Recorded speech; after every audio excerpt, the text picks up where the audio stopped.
You're wearing the T-shirt. I'm wearing the Polkadot T-shirt. I remember you have a case. I've got a Polkadot phone case. Can Yeah, you show it? I am literally living the Polkadot lifestyle. But we're now starting to explore this new fund, simply because there is demand for it, and because there is opportunity for it. Core time is going to be a complete game changer.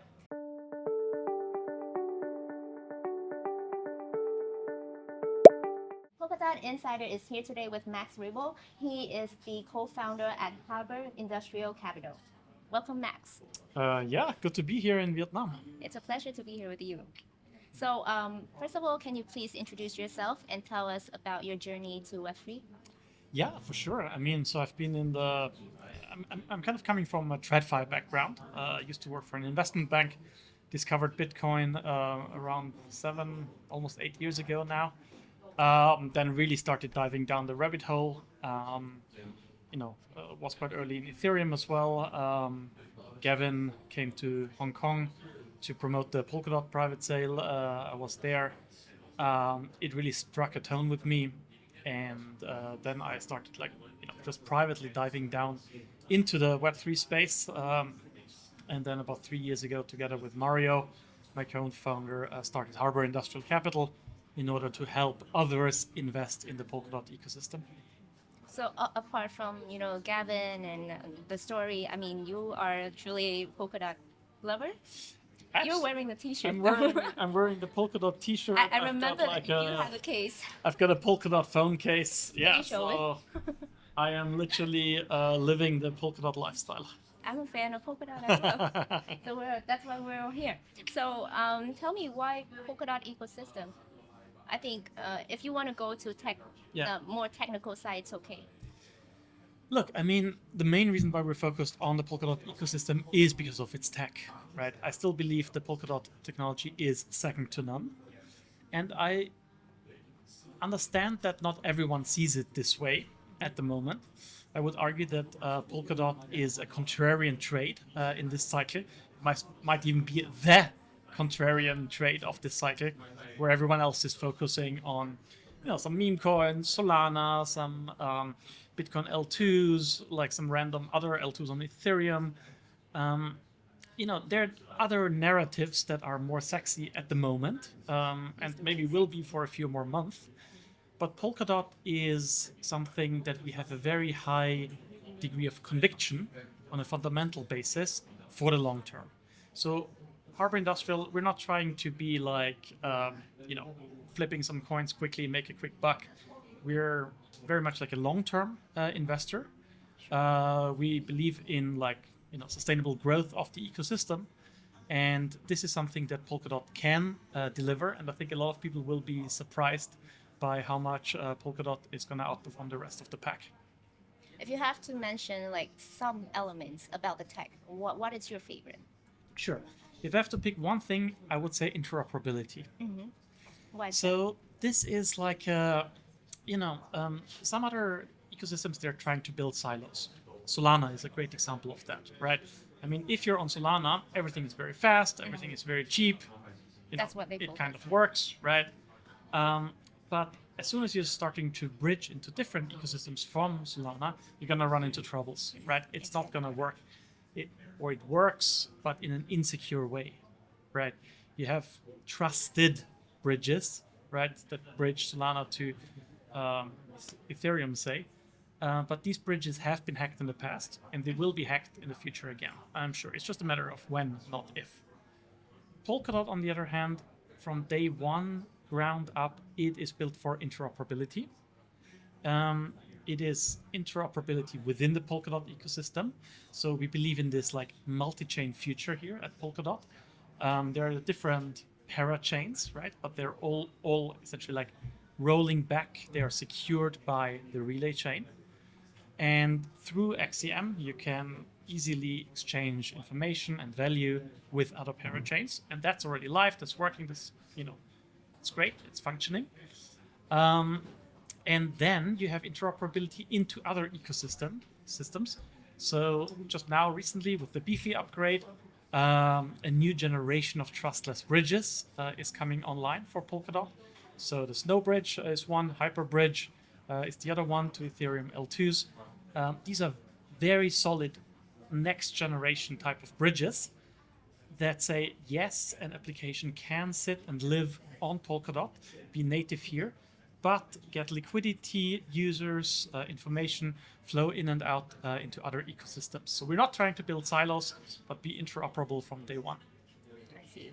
So while you were mentioning interoperability is something that you like, do you think that it's the most important factors among scalability, decentralized, interoperability? Yeah. So do you think it's the most important? Yeah, I mean, it's not either or, right? You kind of need all of them. You know, I think you're referring to You the have to blockchain sacrifice, trilemma, right? like So- a little bit of something, right? Yeah, I hear what you're saying. I think you're referring to the blockchain trilemma, right? Yep. Which means there's always a trade-off between security, decentralization, and scalability, right? Not interoperability. But the way I think about this trilemma is security has to be number one, right? Like if you build something and you're not going in with like a security first mindset, you're doing something wrong, right? If you're building up like a great community, a great user base, a lot of people, you know, but you have a fundamental security flaw, right? And then you have a hack, you have a bridge hack, you have some sort of like 51% attack. Everything is wasted. Users lose hundreds of millions of dollars. We had that in the past, right? So that's obviously not great. So Polkadot focuses on security first. That's kind of the number one pillar. On the decentralization aspect, Polkadot is doing extremely well, like much better than like any of the other competitors. When you, for example, look at the Nakamoto coefficient, right, which is one of the generally most respected ways of tracking decentralization. So that is also, decentralization. People always talk about decentralization, but decentralization in itself is not like an end goal, right? It's more like what this decentralization gives you, and that is some sort of permissionlessness and non, like sort of it's a defense against corruption, right? Or like actors coming in and doing something with the protocol, like changing it in a way that you don't want it to be changed, right? So it's this resilience that decentralization creates, and that's really powerful. And I think this is something that Polkadot is doing right. And on the scalability side of things, well, you have this Parachain model, right? Which now is getting transitioned to this core time, but the Parachain model was the right thing at the right time, in my opinion, because it helps secure those parachains that then can do whatever they want to do, but they are secure. That's the important thing. The problem with the Parachain model was that it is a relatively high barrier to entry, right? So, if you have like a tinkerer or somebody who just wants to deploy a smart contract quick and fast, then it's not a great model because you have to win a Parachain auction first. And I think Polkadot realized that, like Gavin, during his Copenhagen speech, like he was talking about these tinkerers who want to go in and quickly build something, just try things out. And this is kind of why we're having this transition to this this new core time module. Agile core time? Agile core time, exactly. Which is everyone's waiting for it. Yeah, everyone's waiting for expecting it. Yes, exactly. And it's going to be quite a game changer, in my opinion. Agile core time is going to be big because it just makes it so much easier to deploy, right? And the word agile is quite important here because it means if you have like 3 users and you're testing something out, great. You can go in, you get the block space, you get the security, you get the interoperability, but you just don't need to scale it yet, right? Because you just have like 3 people. So it's super cheap to deploy. You can run it for like 3 users. Okay, then if the app or the dApp or whatever you're building, if it's successful, right, you scale it up to 100 users, to 1,000 users, to 10,000, right? First you have like maybe a shared core, then you have one core, You can have multiple cores as well. That's the great thing. You're not limiting yourself to one single core, to one single parachain, right? Like we had in the previous model, where like lots of blocks are unused, but then other applications might need more than that. Agile core time, I think the important word here is really agile. You can scale it based on the demand. See. So what you will mention, like for example, free tinkerers, right, with low cost can be on Polkadot already. That's the new strategy, not the new tech for Polkadot. It sounds amazing. Everyone's waiting for it, and I think that's the reason why you've raised like the big fund for all the projects here. Recently, I heard 10 million for the first for the fund. So how was the process? Is it like anything tricky? How's the process? Like, is it slow or is it fast? Yeah, I mean, raising a fund is an interesting process. Like Interesting. it's also the first time that I did it for this fund one. Look, I mean, we started very organically, to be honest. It was more that I had some money in Polkadot that I wanted to deploy. A friend had, like Mario, right? He was invested as well. Okay, so we started pulling that together. Then some other friend was like, "Oh yeah, I like what you're doing. Can I give you some money?" Then we realized we need like some legal structure for that, right? You can't just like accept people's money and just do the things. You have to have like a legal setup around it. So we looked at different options. We eventually decided to do a Cayman fund, which is a pretty standard vehicle for these types of VC funds. And then like more and more people came on board. We started like reaching out to, so family offices, for example, talking about it. Like we were approached. A lot of it is like kind of referrals, right? Like people say like, "Oh, you should like look into this."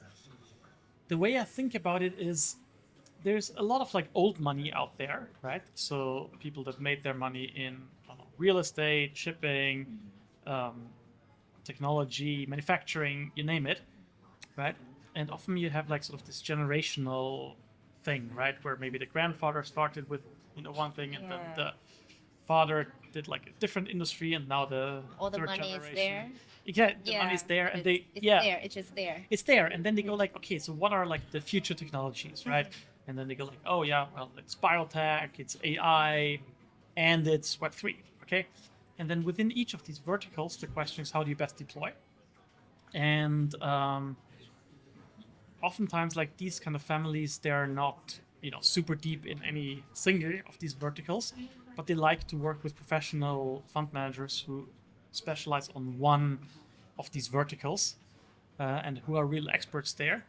And that's why we said, okay, we're going to run a Polkadot fund, right?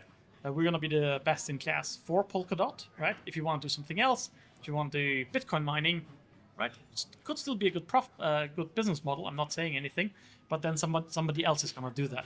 We're just going to be the best Polkadot fund out there, and that's why people are coming to us. I see. So the last successful raise fund was 10 million. Now you're gonna go up to 100. Exactly. Yeah. What's So the vision?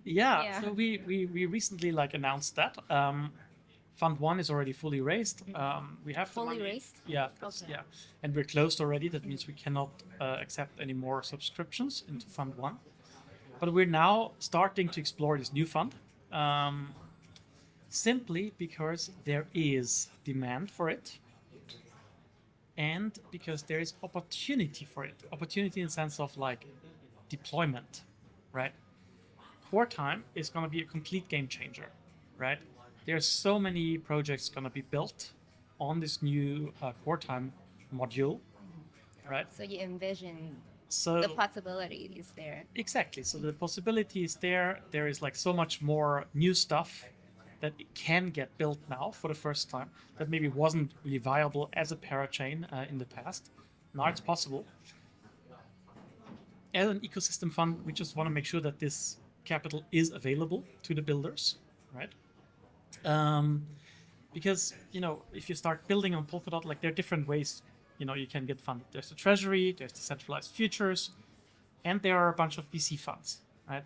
And I think it's important to have well-funded VC fund that can bring projects into the ecosystem Directly. directly, Yeah. right? Direct them to the right, connect them with, I don't know, other builders, with other parachains, with exchanges, with market makers, right? Make all these like friendly introductions, right? And then at the same time, make sure that the funding is available for them to execute on their roadmap. Let's talk about projects on Polkadot. So like I'm gonna asking this for all the builders out there. So what are the criterias for a project to get your raise, to get the fund? Right, sure. So for Fund 1, we did a lot of infrastructure, right? It was a different time. We started in 21. The old saying, when there's a gold rush, sell shovels, right? Investing in infrastructure is usually a pretty safe way of investing, right? You're not really predicting what are going to be the end user applications out there, because that's usually quite hard to tell at an early stage. But we have a pretty good idea of what kind of infrastructure is needed for that. So for Fund 1, we did a lot of investments in things like decentralized storage, computation, wallets, nodes, RPC providers, decentralized exchanges, NFT marketplaces, KYC tool, identity management, privacy tools. So all of these things in themselves are not that sexy, right? It's like nobody's like, oh wow, like a It's KYC necessary tool. though. But it's necessary. Exactly, it's necessary. If you don't have that, you cannot build like the next level in the stack, in the technology stack. So Fund 1 was very focused on infrastructure. With Fund 2, yes, we will still do a few more infrastructure plays, I guess. But more importantly now, right, the infrastructure on Polkadot is already very well built out. So the next thing is the next sort of class of investments are actually all about users, right? Things that bring in users, right?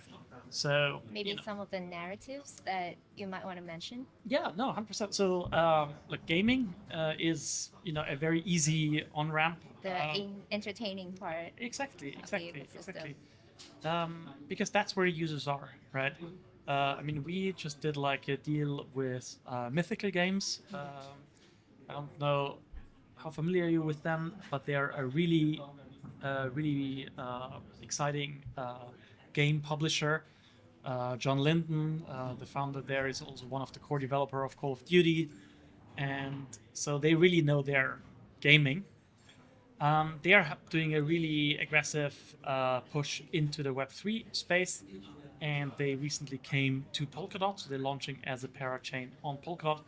Fantastic, they're already bringing like millions of users to Polkadot, so this is something where we also ended up investing. So great, we love it. So gaming is one narrative, and that's just one example. There are many other like really cool game publishers as well. And then another narrative that I could mention, I guess, is like everything around DePIN, right? This is now like a very sexy narrative. Like everyone likes to talk about DePIN.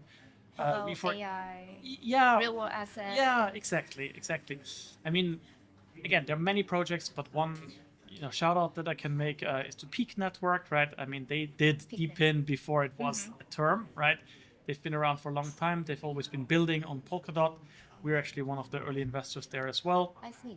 And they're really riding this wave now, because this whole like decentralized physical infrastructure is, of course, like an amazing use case for Web3, right? And the sky's the limit. Like there's so many different things that you can build on that, right? Anything from like agricultural monitoring to supply chain to like the serverless cloud to what else do they have, like electric vehicle charging station network, right? So there are so many things, right, where blockchain and the real world interact, and this is great.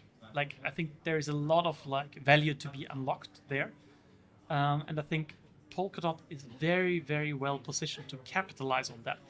I would go so far as saying that Polkadot is going to be the number one chain for DePIN.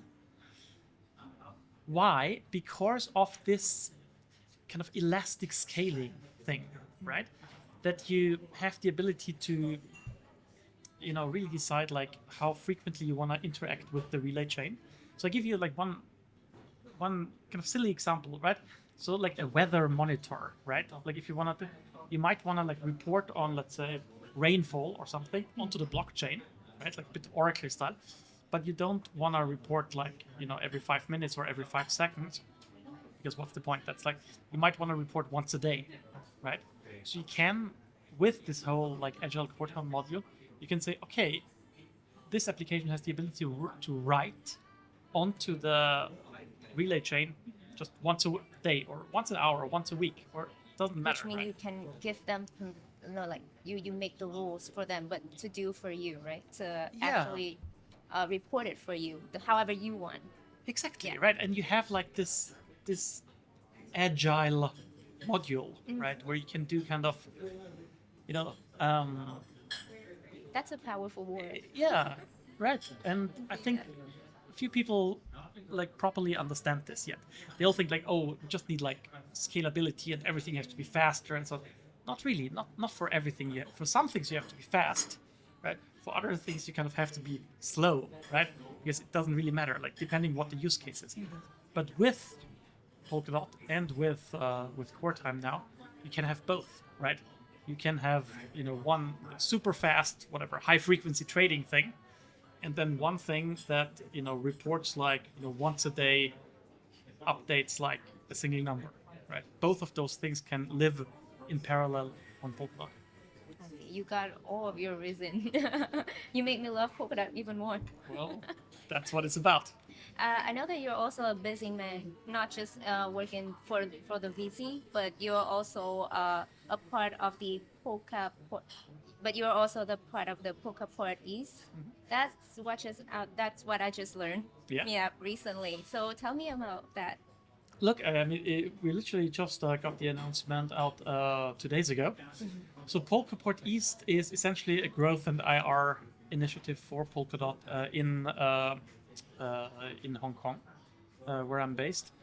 So I'm working together with Thibaut and Vincent, good friends of mine, also big supporters of the Polkadot ecosystem.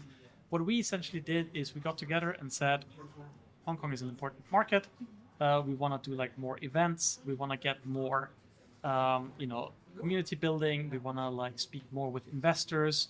We want to onboard more projects onto Polkadot. So we went through this decentralized futures program by the Web3 Foundation, which is a really cool initiative because, as you know, parity is more and more decentralizing. Again, this is very much on purpose. This is what Polkadot wants to do, right?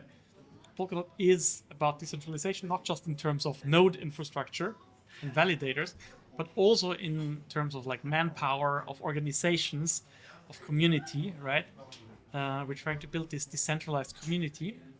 So Polkadot East is essentially one of those nodes, if you want, in Hong Kong that represents Polkadot there. We're putting together a bunch of events, we're doing community building, we're bringing other investors, other VCs on board.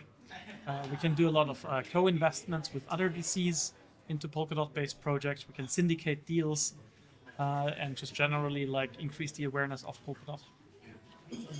So I think we'll have to wait to see how's the campaign. It's like a campaign, right? Yeah. So you're gonna go do like across the year, or how it's gonna. Yeah. I mean, we're doing like a monthly meetup. We're doing like regular fireside chats where we're bringing on like founders of Parachains, of dApps building in Polkadot, bringing them to Hong Kong.